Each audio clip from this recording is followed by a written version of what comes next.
Welcome to Classroom to Corporate Connections. I'm excited to share my journey from classroom to corporate and build connections to help you succeed.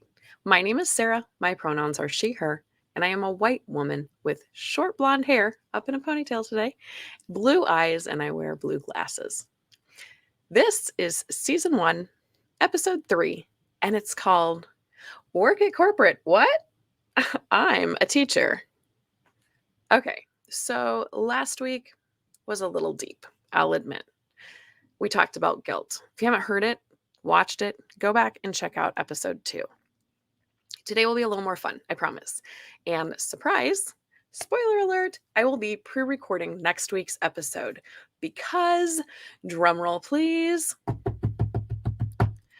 I will be headed to California for my first time ever to attend the CMX Shine conference. This is a conference for community builders. I'm so freaking excited. Not only do I get to go to California for the first time in my life, I get to meet my boss and my friend, Kwan, in person. Whoop, whoop. The one and only, in my opinion, downside to working remotely 100% of the time is you don't get to have all of those real live in-person interactions, conversations. Someone's just down the hall, someone's across the room. You don't get to have those. And guess what? I need people. I need my people. But my team's amazing. And so I often get to ping many of them on Teams and just, have a quick video chat or ask a question. If I need a vent, if I just need to ask for some help, they're always just a video chat away. And so it does make me feel really connected to my team, even though we're spread all the way across the United States and around the globe. It's a pretty cool team we have here. So this next week, right, I'm going to be soaking up all of the real life in-person conversations, interactions, building relationships, because that is the heart and core of what I love to do. I'm a relationship builder, right? Okay, I got distracted. I got a little squirreled away there. So let's go back to what we're here to talk about today. You might have laughed when you read my title. You heard me say the title, Work at Corporate. What? I'm a teacher. Well, that's literally how I felt when my friend Amy had messaged me, gosh, back in 2022. That kind of feels like I was just thinking about that forever ago, but it was only last year, but it feels like a long time ago. Anyways, she messaged me on Facebook and she's like, hey, you should come work at Amazon. And I think my actual response back to her was something like, yeah, I'm a teacher. I can't do that. That's like corporate work. And she's pretty awesome. So her reply was, yeah, so was I. I was a teacher. What does that have to do with anything? Okay, yeah, I see your point there. So let's rewind just a little bit to get us to that point, fill in the gaps for some of you that are like classroom to corporate connection and you're trying to make the connection. I think that in our last episode about guilt, we covered this, but I want to reiterate why I left the classroom just very briefly. I still had, at the time I left, I still have today a passion for teaching, learning, educating others. But there was too much getting in the way that was not allowing me to do my job in the classroom, the job of educating. As teachers, we would always joke about, oh, now I'm the lunch lady because I'm serving breakfast in my classroom, and I'm the custodian now because I have to vacuum my classroom because we're short-staffed, and the poor custodians that we do have don't have time to make it around the building, and no fault to them, but just to the state of education these days. And, you've got politics, religion, social views, things that parents are protesting and banning, and just all of that, and the many hats that you're wearing, mother, counselor, emotional support, disciplinarian, fun maker. Oh yeah, and you're supposed to be a teacher also. I just couldn't do anymore what I wanted or needed to do as an educator. where I wanted to meet the social emotional needs of the students first. Because if you think about Maslow's hierarchy, they can't learn if their basic needs aren't met. That goes for any of us, right? Anyone. And so I wasn't able to do those things. And you can try for a while to advocate, and I did. And I got to a point where I had to take care of my own mental health first. And so I advocate for those students, those teachers in other ways outside of the classroom, working with the community, talking to the school board, talking to families. But I had to, like I always say, I had to do more of what makes me happy. And the classroom wasn't cutting it. So I think it was like November 2021. I began casually looking for a new job. And I was like submitting LinkedIn applications, updating my LinkedIn, reworking my resume, all the things that like I thought I was supposed to be doing. Oh, this is how you go get a job outside of the classroom. Because let me tell you, sneak peek, it's very different, in my opinion, to get a job outside of the classroom than it was to get a job in the classroom. Networking in education is very different than networking in corporate America. So I was doing what I thought. And fast forward then to January 8th. And you might be like, how do you know that date? Well, I know because I looked it up on my LinkedIn Messenger because that was the day that I got a message from Laura Hoyer saying that I had won a free LinkedIn review. And she runs her own business, helps with resumes, helps with LinkedIn reviews, all kinds of things. I'll drop some more information in the description. But she and this situation was like a true blessing for me because she was a transitioned teacher. And it was part of a promotion to help transitioning teachers. So I've got here on the screen her LinkedIn profile if you want to look her up. Check out her business and what she does offer.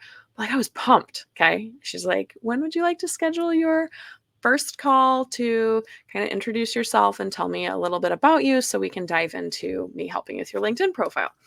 And, I met with her, filled out this questionnaire that was really in depth that talked about my hopes and dreams. And, she helped me navigate the journey of, I was like, oh, I'm a teacher, so I want to go into L&D, learning and development, because that's what teachers can do.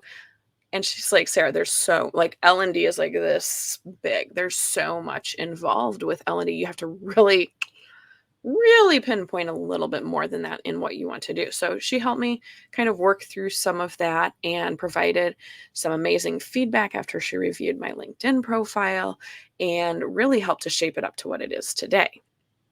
And so I took some of those nuggets and knowledge that I learned in working with her and worked on my resume as well. And I interviewed, for some cool roles, but I never made it to like land the job. Either I didn't get the offers or the offers were too low. Unfortunately, one role that I was really excited about with the ACEs, Adverse Childhood Experiences Network out of California, it's a nonprofit, super pumped, but they couldn't offer me a salary that I could step away from education for. And while we all know, like at the end of the day, the salary isn't everything, you have to also be able to pay the bills, right? I have a family to support. So bottom line is a big deal to me. And so I was kind of, hitting this period of maybe I'm just not meant to leave the classroom. Maybe I just, should be content and be happy that I have a job and I'm tenured and like not going anywhere unless I have some major academic faux pas. I've got a lot of job security. And so then, right, we're back up to speed here. My friend Amy comes along. And did I mention we went to high school together? We live states away from one another, but we still stay connected on Facebook and now LinkedIn. And she sent me that message and I finally listened to her. So she shared with me some great advice, which we'll dive into on another episode about how my skills as an educator and as a leader in education are transferable. And she offered to help me through the application process. Like if I had questions, I could reach out to her. She said she'd help me with practice interviews and preparing for the interviews. Cause like at this point, I'd been in Eastern Carver County schools for about 9 years. It's been a minute since I've interviewed, right? And so, and interviewing for a total like change in industry. So she agreed to help me with that. And fast forward a little bit more, I spent about the next 2 months interviewing with Amazon. And I don't want to make that sound scary. It was mostly my fault because as a teacher, I didn't have a ton of PTO and I didn't want to take off all this time. Like, where's Sarah? Why isn't she in school again? So I was being very strategic about like when I would schedule the interviews and stuff. And I was worried, like, what if I didn't get the job? Right? Like, then I've used up all my PTO. So I did this email pre-screen where I answered questions to make sure what I was looking for in my role aligned with what Amazon was looking for in the opening. I did the initial interview, which was with the hiring manager on like a Zoom call. Actually, I take that back. It wasn't Zoom. It was Amazon Chime. Surprise. um, and same idea as Zoom. And that was awesome. Loved her, loved everything that I heard about the job. I was really jazzed about this. And then came the big round of interviews that Amazon is like famous for. Some might say notorious for. It's 5 interviews. I did mine in one day, but you have the option to split them up between 2 days.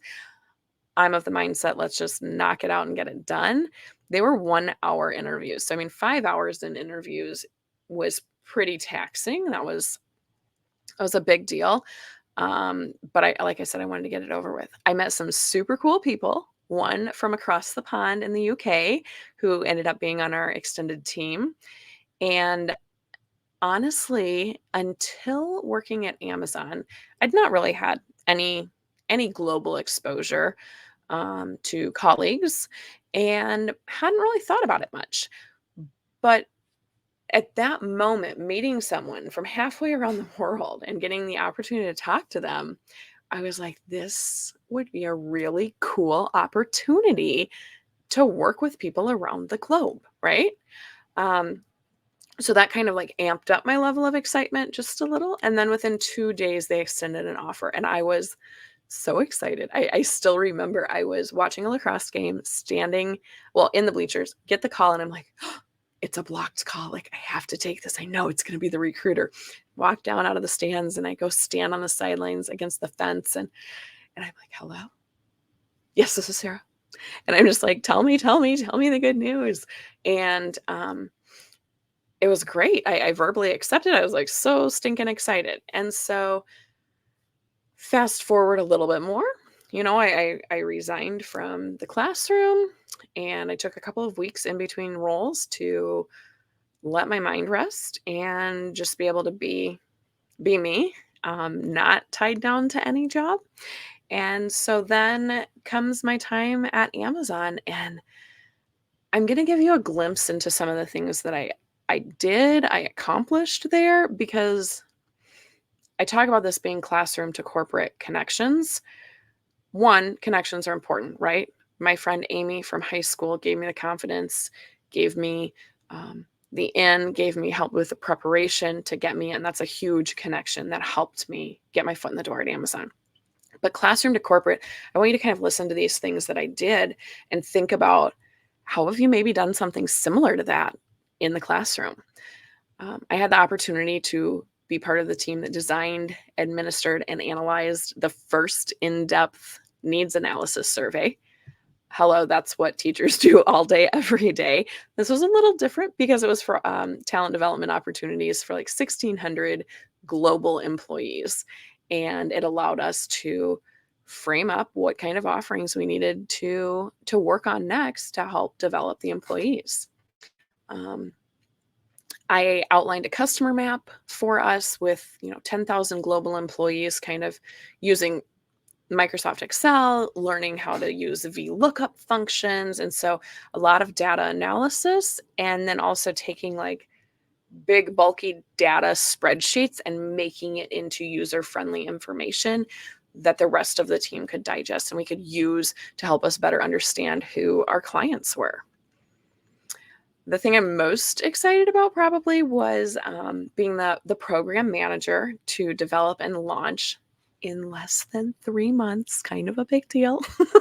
um, this program called Gather, Practice, Climb. Super cool, self-service um, curriculum catalog of over 300 unique learning objects, and outlined different learning paths for multiple competencies like communication, leadership, team development, business acumen, writing, presentations, um, all of these things that we discovered like that we needed more learning opportunities for our leaders within the company.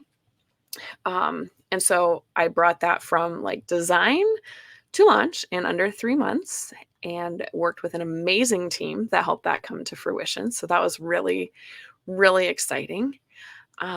Worked on marketing strategies with timelines and standard operating procedures, which is a fancy corporate word to say a how-to guide, which I think as educators, we are well equipped to explain how to do something. We do it probably 100 times a day with students, 50 times a day, maybe with colleagues, right? Like we're explaining how to do something all the time. So that's not a huge shift.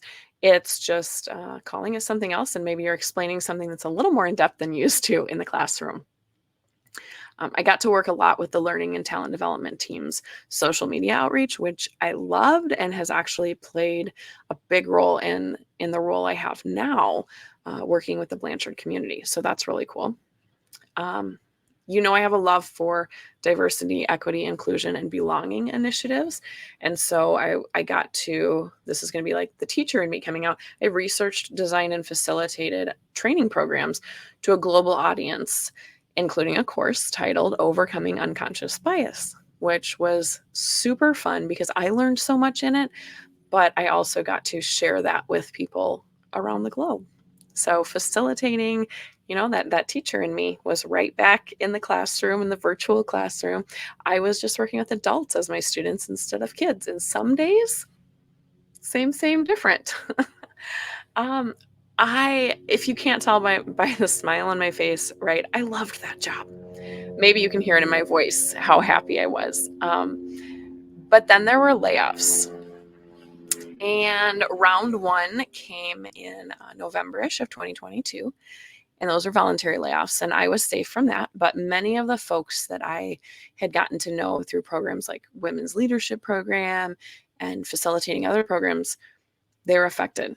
So it hit close to home.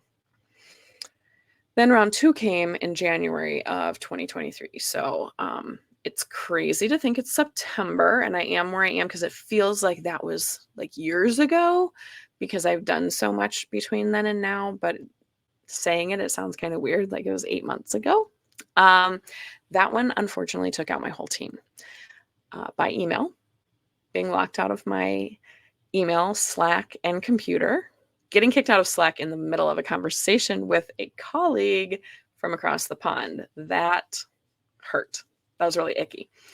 Not cool, very scary, especially because I told you, coming from education, right? I had tenure. I had been in the district for 9 years. My job was incredibly secure. And so this was really scary. We'll save that for another episode, right? Layoffs, life after layoffs. That's totally like something I want to chat about at some point because that might be a fear you have if you're considering leaving the classroom. But I want to end on a high note. I want to end on a good note. I just want to say thank you, if you're listening, to all of those amazing folks that I worked with at Amazon that showed me that I could do whatever I put my mind to. I wasn't just a teacher, and I don't say that with any ill intent. Teachers are amazing. I am so fortunate to know so many educators, and I'm so proud of each and every one of them. They do really hard work day in and day out. So if you know a teacher, please tell them thank you from the bottom of your heart. I promise you they need to hear it. Thank you to Heather for being an amazing boss and friend. Thank you to Amy for believing in me. I feel like I'm at like the Emmys, like accepting an award. Thank you to Amy for teaching me new things. Thank you to Glaster and Liz for being awesome colleagues, good friends, and just people I could call up and chat with. Thank you to Jack for helping me feel welcomed and comfortable. Thank you to Kristen and Nikki for being awesome skip level managers that really believed in me, gave me assignments and tasks that would stretch me, but you knew that I could handle it and that I would excel. And I appreciate all of you. Thank you so much. So onward and upward, because spoiler alert, I freaking love where I'm at now. So everything happens for a reason, right? And sometimes we just have to be patient. It's so hard to be patient. We can talk about my patience another time. But until next time, remember, Deborah Messing says, do what makes you happy. And when it doesn't make you happy, make a change without fear.